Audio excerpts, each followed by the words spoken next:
बनाएंगे। ठीक है, रेडी। आज हम बात करेंगे बीकॉम फाइनेंशियल अकाउंटिंग की।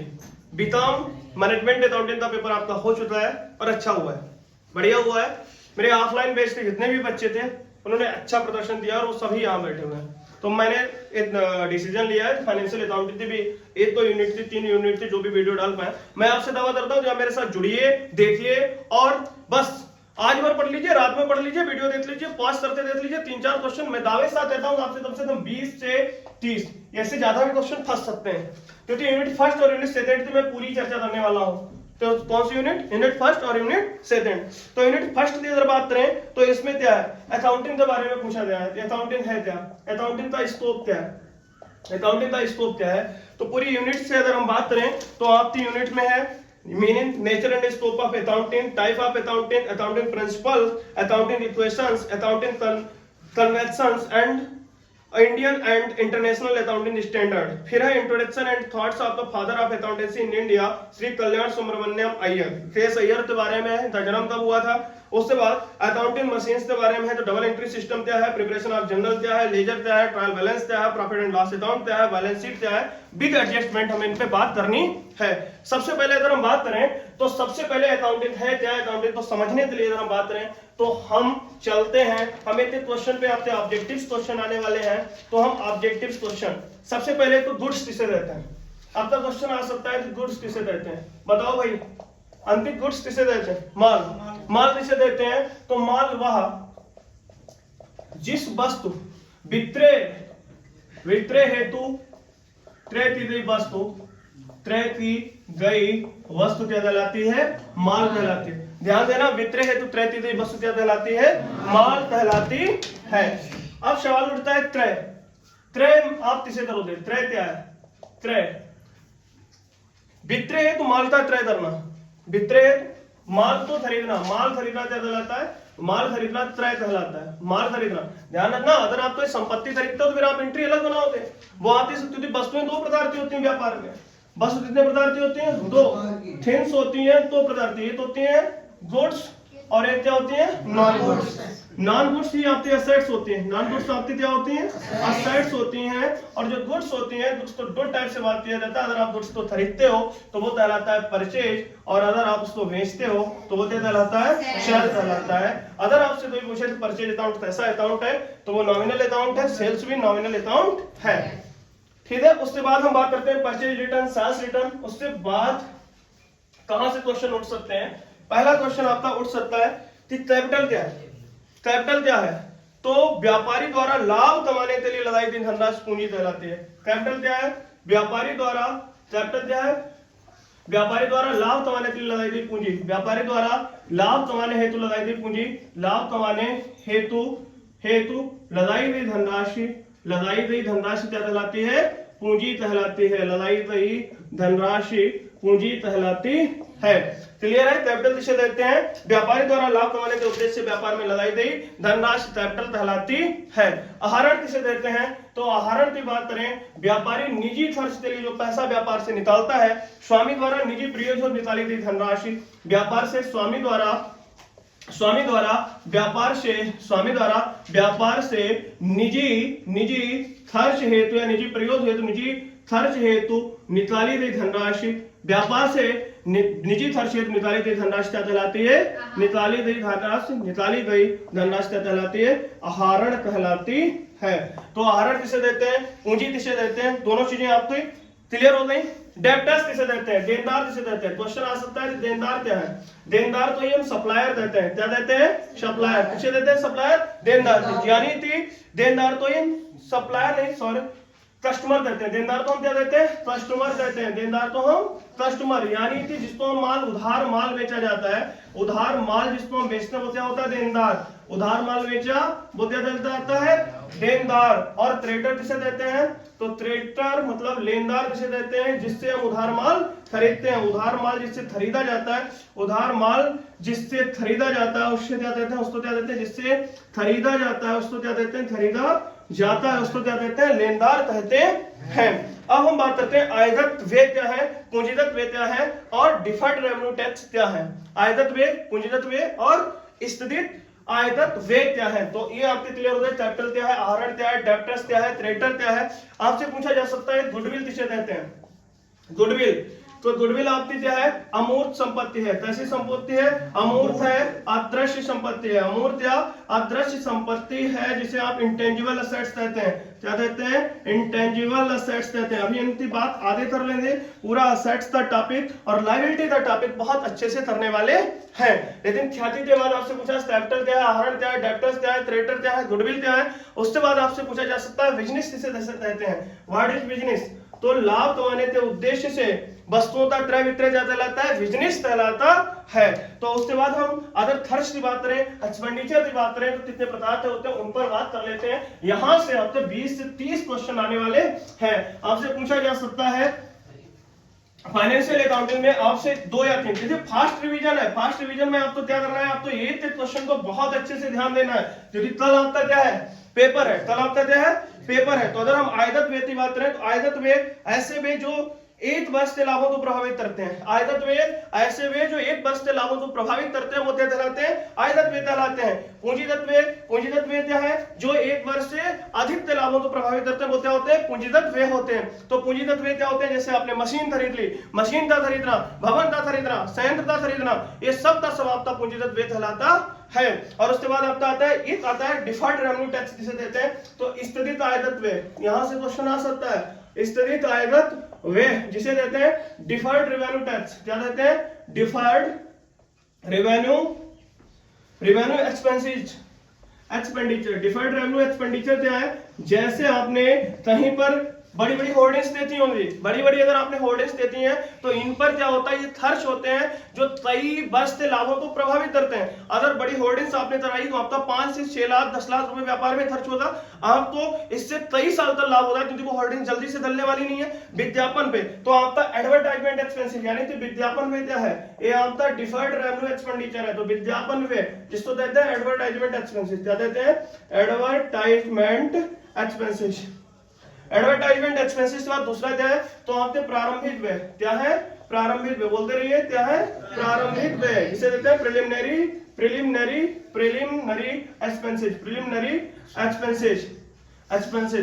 एक्सपेंसेस के बाद तीसरा आपका आता है प्रारंभिक व्यय। इसके बाद होते हैं आपके इनॉग्रेशन, उद्घाटन व्यय। उद्घाटन व्यय के खर्चे भी आपके आते हैं, स्थगित डिफर्ड रेवेन्यू टैक्स में आते हैं। उसके बाद आते हैं स्थापना व्यय, यानी कि फॉर्मेशन एक्सपेंसेस। क्या है, फॉर्मेशन एक्सपेंसेस भी आपके deferred revenue tax, deferred revenue expenditure में आते हैं।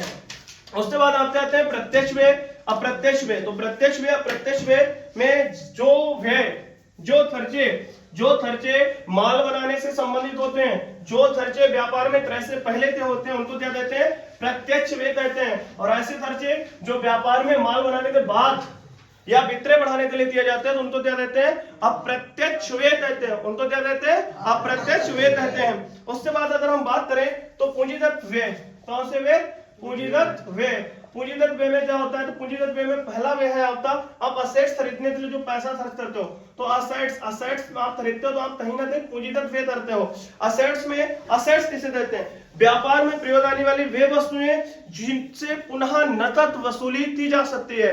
व्यापार में प्रयोग आने वाली वे वस्तुएं जिन्हें बेचकर पुनः नकद वसूली की जा सकती है। जैसे बिल्डिंग बेच सकते हो, प्लांट बेच सकते हो, ये भी बहुत टाइप की होती है। सबसे पहले आता है फिक्स्ड असेट्स। यहाँ से आपके मॉडल में क्वेश्चन दिए गए हैं, आप देखिएगा दिनेश वाले मॉडल में यहाँ से क्वेश्चन दिए गए हैं। स्थायी संपत्तियां, यहाँ क्या है, स्थायी संपत्तियां। तो स्थायी संपत्तियां क्या है, ऐसी संपत्तियां, स्थायी संपत्तियां भी 2 प्रकार की होती है। कितने प्रकार की होती हैं, 2। एक होती है टेंजिबल और एक होती है अटेंजिबल, टेंजिबल और इंटेंजिबल।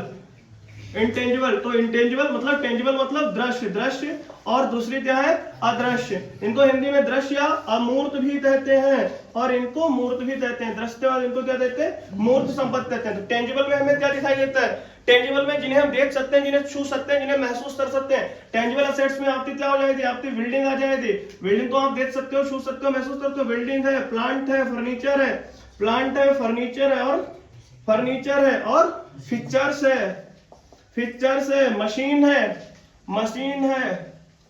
है, लूज टूल्स हैं, और उसके बाद जितने भी आपके building, plant, furniture, fixtures, machine, loose tools और उसके बाद आपका कंप्यूटर, आपका व्यापार में क्या है कंप्यूटर। ये सब सारे के सारे आपके क्या है टेंजिबल असेट्स।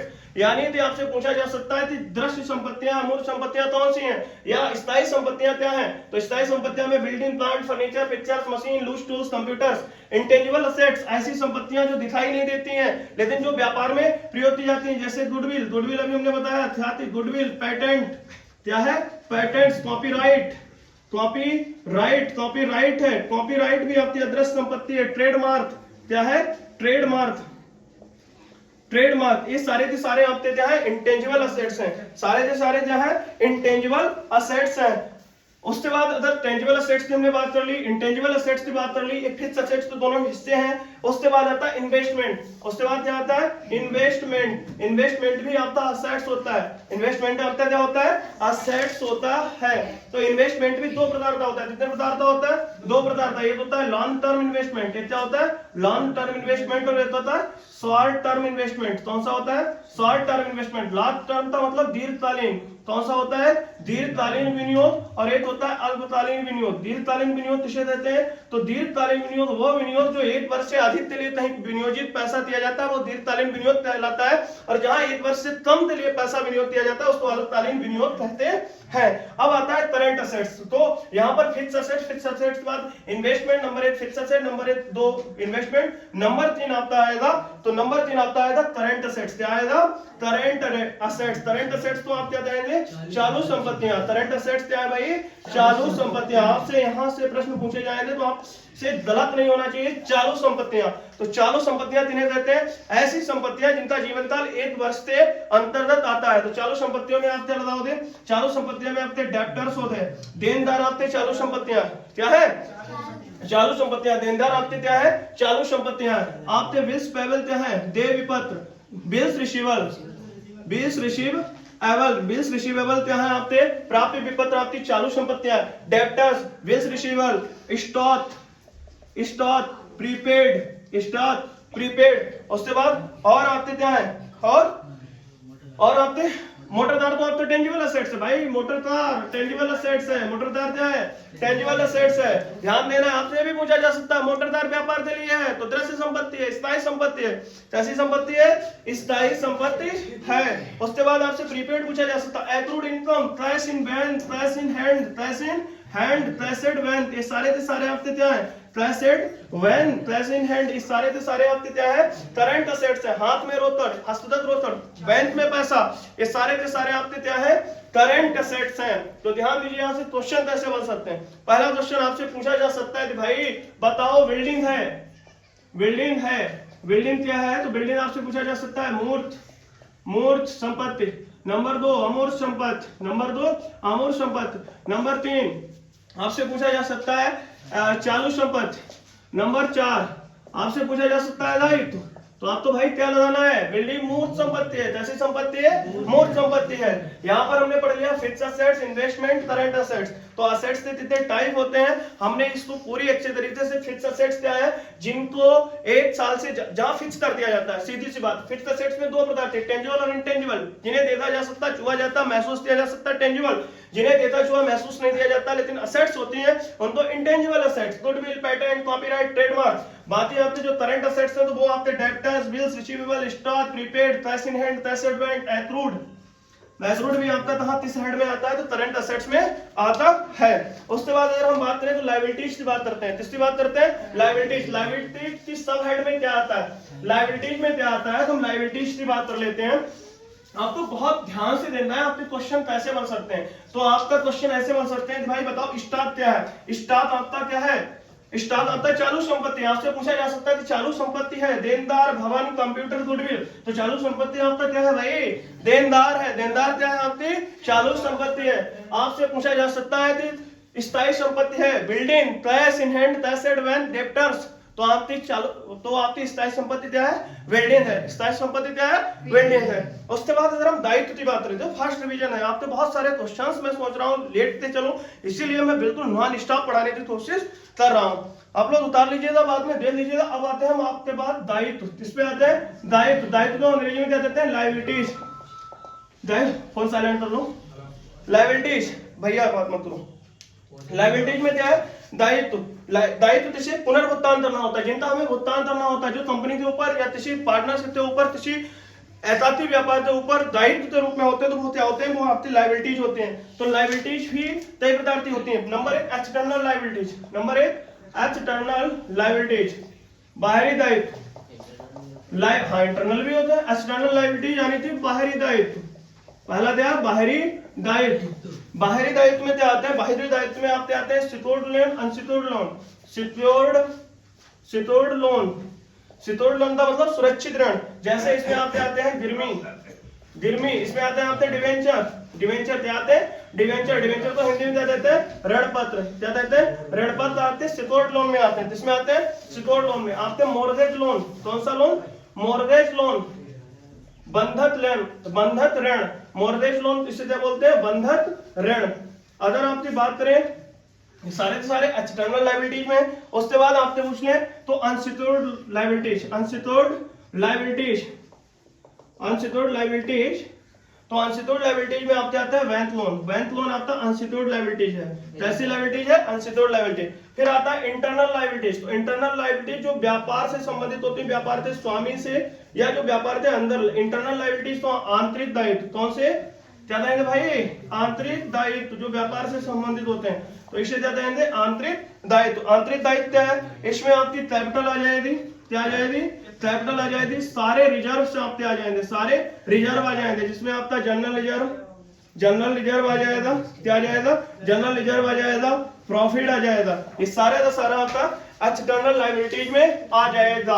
उसके बाद आपका है शॉर्ट टर्म लायबिलिटीज। तो पहले इससे क्वेश्चन देख लेते हैं। नंबर 1 आपसे पूछा जा सकता है डिवेंचर है, तो डिवेंचर आपका एक्सटर्नल लायबिलिटीज है। कैसी लायबिलिटी है, एक्सटर्नल लायबिलिटीज है। आपसे ये भी पूछा जा सकता है कि करंट लायबिलिटी भी है। डिवेंचर क्या है, करंट लायबिलिटीज भी है, और इसे नहीं लॉन्ग टर्म लायबिलिटीज है। कैसी लायबिलिटी है, लॉन्ग टर्म, दीर्घकालीन ऋण है, ठीक है। उसके बाद हम चलते हैं शॉर्ट टर्म लायबिलिटीज पे। किसमें चलते हैं, short term liability. Short term liability से क्वेश्चन आ सकते हैं, ठीक है। ये सारे आप देख लीजिएगा, यहां से आपको कम से कम मैं दावे साथ कहता हूं 5 से 6 यहां अभी जितना पढ़ाया है वहां से मिल जाएंगे। और पूरे में तो अगर आप पूरी वीडियो देख लेते हो तो मानते चलिए कि आपको पास होने से कोई नहीं रोक सकता। मैं दावे साथ कहता हूं, मतलब डंका की चोट पे कहता हूं कि पास होने से कोई नहीं रोक सकता अगर आप एक भी वीडियो देख लेते हो। मैं बहुत ज्यादा वीडियो डालने वाला नहीं, मैं यूट्यूब ब्लॉगर भी नहीं हूं ना, यूट्यूब का बैंक ओवरड्राफ्ट है जगह इंटरनल होता है। बैंक ओवरड्राफ्ट ये जो होता है बैंक ओवरड्राफ्ट इंटरनल नहीं होता है, एक्सटर्नल ही होता है। तो हम शॉर्ट टर्म लायबिलिटी में इनको सबको पढ़ लेते हैं। किसमें पढ़ते हैं, शॉर्ट टर्म लायबिलिटी में। शॉर्ट टर्म लायबिलिटीज किसमें पढ़ लेते हैं, short term liabilities. Short term liabilities अल्पकालीन दायित्व, क्या पढ़ते हैं, अल्पकालीन दायित्व। सबको समझ में आ गया, थोड़ा सा स्पीड में है। क्या देते हैं, अल्पकालीन दायित्व। तो अल्पकालीन दायित्व में इसे करंट लायबिलिटीज भी कहते हैं। क्या कहते हैं, करंट लायबिलिटीज। तो ये करंट लायबिलिटीज क्या है भाई, इनको करंट लायबिलिटीज मतलब चालू दायित्व। इनको हिंदी में क्या कहेंगे, चालू दायित्व। चालू दायित्व क्या है, तो नंबर 1 बैंक ओवरड्राफ्ट। क्या है, बैंक ओवरड्राफ्ट। बैंक ओवरड्राफ्ट तो हिंदी में क्या देते हैं, बैंक ओवरड्राफ्ट। बैंक ओवरड्राफ्ट तो देते हैं हिंदी में बैंक ओवरड्राफ्ट ही देते हैं। दूसरा बिल्स पेबल, दूसरा क्या है, बिल्स पेबल। दूसरा क्या है, बिल्स पेबल। बिल्स पेबल तो देते हैं देय विपत्र, हिंदी में क्या देते हैं, देय विपत्र। जैसे बाइलिंगुअल बनाने की कोशिश कर रहे हैं। तीसरा है क्रेडिटर्स। तीसरा क्या है, क्रेडिटर्स तो लेनदार, आउटस्टैंडिंग। क्या है, आउटस्टैंडिंग। आउटस्टैंडिंग भी आपकी क्या है, करंट लायबिलिटी है। उसके बाद अनअर्न्ड इनकम, अनअर्न्ड इनकम भी आपकी क्या है, तो करंट लायबिलिटीज है। उसके बाद अगर आपकी बात करें इंटरिम डिविडेंड भी आपका करंट लायबिलिटीज है। क्या है, इंटरिम डिविडेंड भी आपका क्या है, करंट लायबिलिटीज है। क्लियर हो गया आपका। इस वाले टॉपिक के बाद अब हम बात करते हैं अकाउंटिंग के फंक्शन पर। पुस्तपालन क्या है, लेखांकन क्या है, और कैसे कैसे पुस्तपालन के अंतर्गत फिर खाते किस प्रकार के, ठीक है। तो ये आपके सारे लोगों से समझ में आ गया। शॉर्ट टर्म क्या है, लॉन्ग टर्म क्या है, शॉर्ट टर्म लायबिलिटीज क्या है, शॉर्ट टर्म। अब बात करते हैं बुक कीपिंग की। किसकी बात करते हैं, बुक कीपिंग में। तो सबसे पहले इसका एक बहुत अच्छा फंक्शन आपको ध्यान देना है। नंबर 1, आप क्या करते हो, आप किसी भी चीज की पहचान करते हो। किसी भी चीज की क्या करते हो, पहचान के बाद आप क्या करते हो, अभिलेखन। अभिलेखन तो अंग्रेजी में लिखवा देंगे। पहचान के बाद अभिलेखन, अभिलेखन के बाद आप उसका वर्गीकरण करते हो। अभिलेखन के बाद वर्गीकरण, वर्गीकरण के बाद आप सारांश, और सारांश के बाद आप क्या करते हो, तो सारांश के बाद आप उसका विश्लेषण करते हो। क्या करते हो, विश्लेषण करते हो। तो इसका सीधा सा आपका यहाँ हो जाएगा आइडेंटिफिकेशन। क्या करते हो? आइडेंटिफिकेशन। आइडेंटिफिकेशन आप देख लेते हो तो वो मौद्रिक है या नहीं। फिर आप करते हो इसका रिकॉर्डिंग। क्या करते हो? रिकॉर्डिंग। रिकॉर्डिंग करने के बाद आप क्या करते हो? क्लासिफिकेशन करते हो। क्या करते हो? क्लासिफिकेशन करने के बाद आप क्या करते हो? समराइजेशन। क्या करते हो? समराइजेशन। समराइजेशन समराइजेशन करने के बाद फिर आप करते हो एनालिसिस। क्या करते हो? एनालिसिस। एनालिसिस। तो भाई साहब आप आइडेंटिफिकेशन में क्या करते हो? आप देखते हो कि मौद्रिक है या नहीं है, क्योंकि आप उसी चीज को रिकॉर्ड करोगे जो मौद्रिक होती है। गैर मौद्रिक लेन देन को हम रिकॉर्ड नहीं करते हैं। गैर मौद्रिक लेन देन को हम रिकॉर्ड नहीं करते हैं। तो रिकॉर्डिंग में हम दो काम करते हैं। रिकॉर्डिंग की हमारी पहली पुस्तक कौन सी है? इस मार्कर उठाते हैं। रिकॉर्डिंग की पहली पुस्तक। रिकॉर्डिंग की अगर हम रिकॉर्डिंग सबसे पहले कहाँ करते हैं? रिकॉर्डिंग हम जर्नल में करते हैं। क्या करते हैं? जर्नल में करते हैं। जर्नल का मतलब रोज नामचा। रोज नामचा जो कि हमारी प्राथमिक पुस्तक है। रोज नामचा के साथ अगर हम जर्नल नहीं बनाते हैं तो हम सब्सिडरी बुक रख सकते हैं। क्या रख सकते हैं? Subsidiary book. सब्सिडरी बुक कितने प्रकार की है? तो 8 प्रकार की है। कितने प्रकार की? सब्सिडरी बुक तो हिंदी में क्या कहते हैं? सहायक बहियां। क्या कहते हैं? सहायक बहियां। सहायक बहियां कितने प्रकार की हैं? एक मार्कर दे दो मैं, एक दे दो। सब्सिडरी बुक तो क्या कहते हैं? सहायक बहियां। तो सहायक बहियां कितने प्रकार की हैं? 8 की। कौन कौन सी? उनके नाम हम एक बार लिख लेते हैं। सब पर चर्चा छोटी छोटी चर्चा कर लेंगे एक बार ओरली। तो पहली है क्लैश बुक। पहली कौन सी है भाई? Clash book. क्लैश बुक कितने प्रकार की होती है? क्लैश बुक तो कहते हैं रोकड़ बही। क्या कहते हैं? रोकड़ बही। क्लैश बुक कितने प्रकार की होती है? 4 प्रकार की होती है। एक होती है सिंगल कॉलम क्लैश बुक। एक कौन सी होती है? Single column cash book. दूसरी होती है डबल कॉलम क्लैश बुक। दूसरी होती है डबल कॉलम क्लैश बुक। तीसरी होती है ट्रिपल कॉलम क्लैश बुक। और तीसरी होती है ट्रिपल कॉलम क्लैश बुक। तीसरी क्या होती है? Triple column cash book. और चौथी होती है petty cash book. Petty cash book को हिंदी में बोलते हैं खुदरा रोकड़ बही।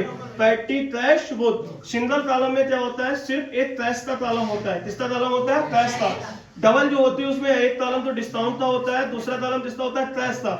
या एक कॉलम बैंक का और एक कॉलम क्लैश का। ट्रिपल कॉलम में एक डिस्काउंट का, एक क्लैश का और एक बैंक का। जबकि पैटी क्लैश में खुदरा छोटे छोटे लेन देनों को दिखाया जाता है। खुदरा छोटे छोटे लेन देनों को दिखाया जाता है। इसमें पद्धति कौन सी अपनाई जाती है? तो अंतर्दाय पद्धति अपनाई जाती है। अंतर्दाय पद्धति में क्या होता है?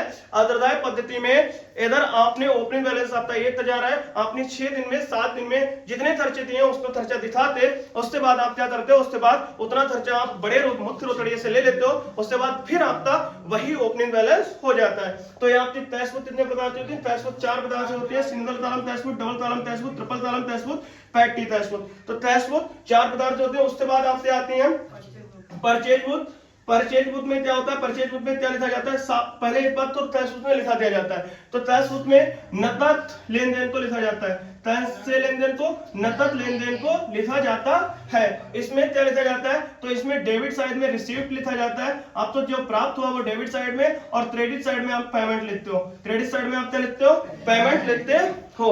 यानी इससे डेबिट साइड में सारी प्राप्तियां और क्रेडिट साइड में सारे भुगतानों को लिखा जाता है। उसके बाद परचेज बुक किसे देते हैं? तो क्रय बही को हम परचेज बुक कहते हैं। परचेज बुक में समस्त उधार क्रय को लिखा जाता है। ध्यान देना, उधार क्रय को लिखा जाता है। अच्छा, उसके बाद कौन सी आती है? तो सेल्स बुक आती है। उसके बाद कौन सी आती है? Sales book. इसमें उधार विक्रय को लिखा जाता है। सेल्स बुक में क्या लिखा जाता है? उधार विक्रय को लिखा जाता है। तो परचेज बुक, सेल्स बुक। उसके बाद आती है आपकी परचेज रिटर्न बुक। कौन सी आती है? Purchase return book. जो आपने उधार माल खरीदा है उसको वापस अगर आप कर रहे हो तो आप उसको कहां लिखोगे? परचेज रिटर्न बुक में लिखोगे। उसके बाद आपकी कौन सी आती है? Sales return book. कौन सी आती है? Sales return book. अगर आपका कोई बिका हुआ माल वापस आता है तो उसको किस पुस्तक में लिखा जाता है? विक्रय वापसी पुस्तक में लिखा जाता है। उसको कहते हैं सेल्स रिटर्न बुक। उसके बाद आप कौन सी बुक? तो आपकी होती है बिल्स रिसीवेबल। अगर आप कोई बिल प्राप्त करते हो तो उसको कहां लिखते हो? बिल्स रिसीवेबल बुक में लिखते हो। अगर आप कोई बिल देते हो तो उसे आप बिल्स पेबल बुक में लिखते हो। बिल्स पेबल बुक में लिखते हो। उसके बाद जो लेन देन, जैसे आपने संपत्तियों को खरीदा, संपत्तियों को बेचा, आपने बेड डेब्ट, डूबेट ऋण आदि का समायोजन आप तो नहीं कर पाते हो, आपने ऊपर कहीं पर भी नहीं किया है, उनको रिकॉर्ड करने के लिए आप क्या बनाते हो? जर्नल।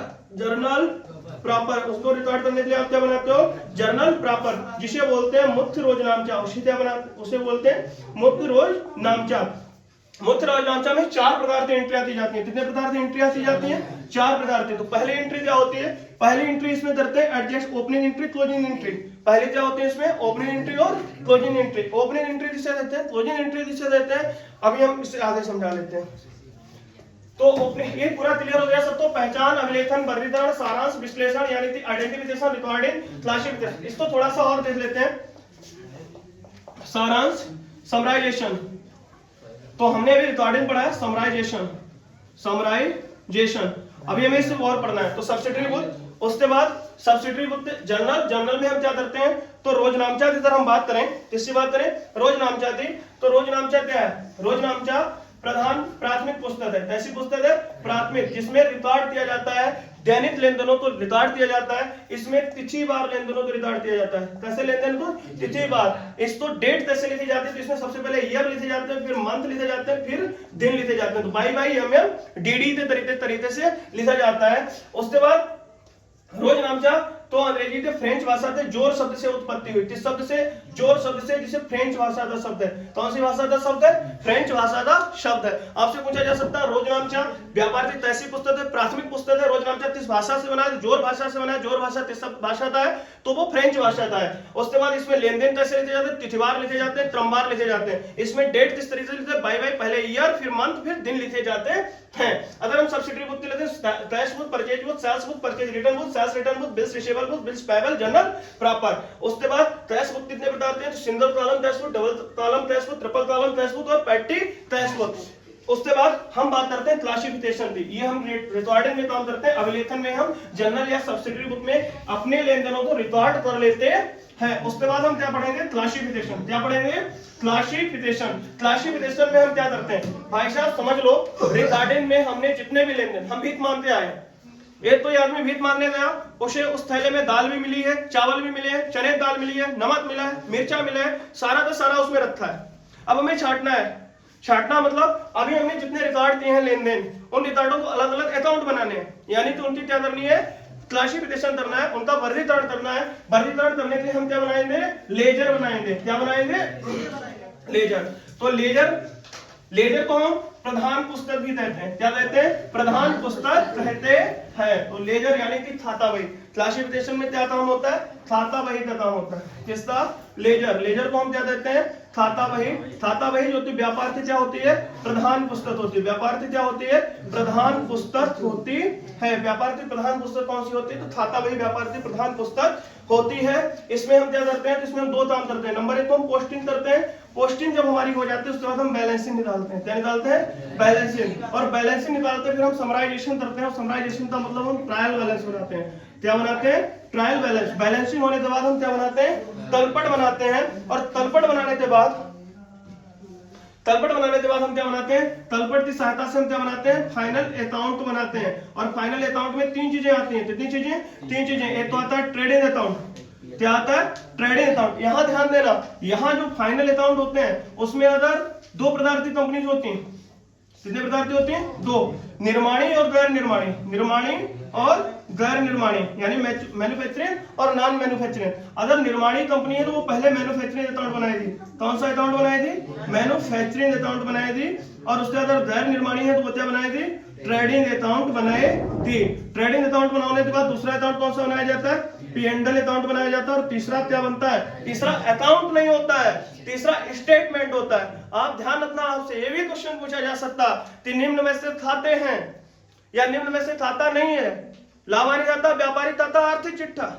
तो व्यापार खाता और लाभानी खाता दोनों खाते हैं, जबकि आर्थिक चिट्ठा आपका स्थिति को बताता है। आपके व्यापार में दायित्व और संपत्तियों की क्या स्थिति है उनको बताता है, इसलिए उसे स्थिति विवरण कहा जाता है, उसको स्टेटमेंट कहा जाता है, उसको अकाउंट नहीं कहा जाता। इस क्वेश्चन को नोट कर लीजिए। तो आप जो पी&एल अकाउंट के बाद क्या बनाते हैं, बैलेंस शीट, आप स्टेटमेंट बनाते हैं। आप क्या बनाते हैं, स्टेटमेंट बनाते हैं। उसके बाद आगे हम बात करते हैं खातों की। किसकी बात करते हैं, खातों की। खाते कितने प्रकार के हैं, खाते 3 प्रकार के होते हैं। कितने प्रकार के, 3 प्रकार के। नॉमिनल, पर्सनल और पर्सनल, रियल और नॉमिनल। पर्सनल अकाउंट क्या होते हैं, पर्सनल अकाउंट में जो व्यक्ति से संबंधित होते हैं, कंपनी से संबंधित होते हैं, फर्म से संपत्ति होते हैं या किसी का प्रतिनिधित्व करते हैं तो वो क्या कहलाते हैं, वो सारे के सारे आपके क्या कहलाते हैं, पर्सनल अकाउंट कहलाते हैं। जो संपत्ति से संबंधित होते हैं या जिन्हें देखा जा सकता, छुआ जा सकता, महसूस किया जा सकता, वो सारे के सारे आपके क्या है, रियल अकाउंट है। और उसके बाद तीसरा अकाउंट जो है वो आपका नॉमिनल अकाउंट है, जिसमें आपके समस्त खर्चे एवं हानियां आती हैं। तो 3 अकाउंट है। कितने अकाउंट है, 3। तो अकाउंट्स की बात करें तो अकाउंट हमारे कितने हैं, 3 अकाउंट्स हैं। अकाउंट में पहला अकाउंट आता है पर्सनल अकाउंट, कैसा अकाउंट है, पर्सनल। दूसरा आता है रियल अकाउंट, दूसरा रियल, और तीसरा कौन सा अकाउंट है, तो तीसरा आपका नॉमिनल अकाउंट है। पर्सनल अकाउंट में आपके सारे नेम्स, किसी भी व्यक्ति का अगर नाम है, जैसे Ram account, Ram's account, Shyam account, SHYA, Shyam and sons, company आ जाए तो Shyam and sons account. Other bank account, bank account. Other आपका आउटस्टैंडिंग, कौन सा, outstanding, outstanding expenses, prepaid expenses, prepaid expenses, accrued income, accrued income, unearned income, unearned income, इस सारे के सारे आपके क्या है, पर्सनल अकाउंट है। आपसे पूछा जा सकता है कि आपके व्यक्तिगत खाते कौन से हैं, तो किसी भी व्यक्ति का नाम आ जाए, बैंक का नाम आ जाए, फर्म या संस्था का नाम आ जाए, और उसके बाद 2 बेहद इंपॉर्टेंट, कैपिटल अकाउंट और ड्राइंग अकाउंट, इस सारे के सारे आपके पर्सनल अकाउंट है। कैसे अकाउंट है, पर्सनल अकाउंट है। उसके बाद अगर हम रियल अकाउंट की बात करें तो इसको हम असेट्स अकाउंट भी बोलते हैं। इसको हम असेट्स अकाउंट, यानी कि सारी संपत्तियां क्या है, वो रियल अकाउंट है। सारी संपत्तियां कैसी है, रियल अकाउंट। संपत्तियों की बात हम पीछे कर चुके। रियल अकाउंट में आपको पहचानने में बहुत अच्छा तरीका है कि सारी संपत्तियां क्या है, वो सारी की सारी संपत्तियां आपकी रियल अकाउंट है। अगर नॉमिनल की बात करें तो सारे खर्चे, आय, हानियां, लाभ, ये सारे के सारे आपके क्या है, ये सारे के सारे आपके नॉमिनल अकाउंट। जैसे आपसे पूछा जाए सैलरी अकाउंट क्या है, नॉमिनल अकाउंट है। वेजेज अकाउंट क्या है, नॉमिनल अकाउंट है। अगर आपसे पूछा जाए टैक्स अकाउंट क्या है, नॉमिनल अकाउंट है। अगर आपसे पूछा जाए ट्रेड एक्सपेंसेस क्या है, ट्रेड एक्सपेंसेस अकाउंट क्या है, तो ट्रेड एक्सपेंसेस अकाउंट भी नॉमिनल अकाउंट है।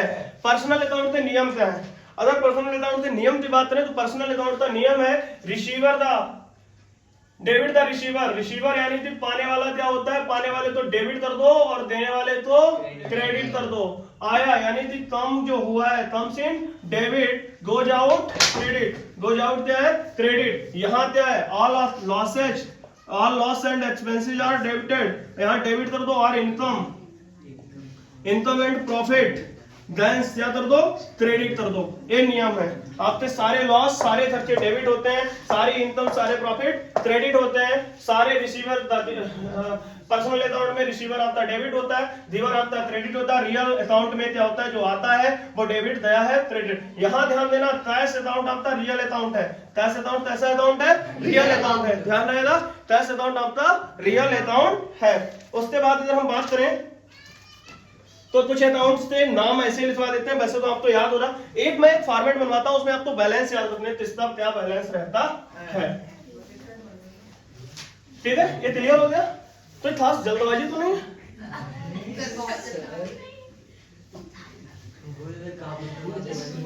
उसके बाद क्या है, उसके बाद अगर एंट्रीज की बात कर लें तो एंट्रीज करने का सबसे अच्छा तरीका है,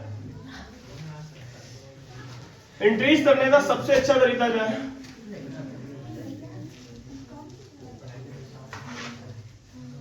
ये सारा आपके सिलेबस में ही है, सारा का सारा आपके सिलेबस में ही है।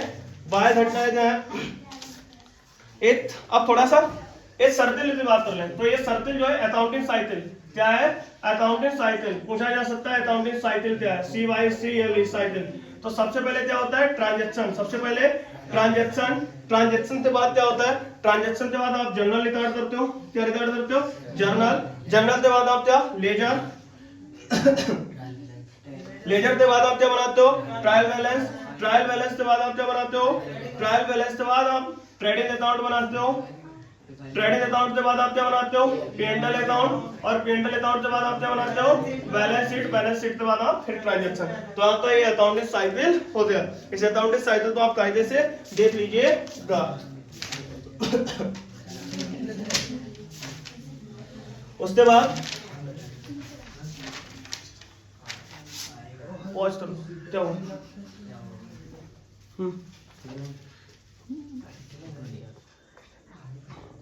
इसे पॉज करो।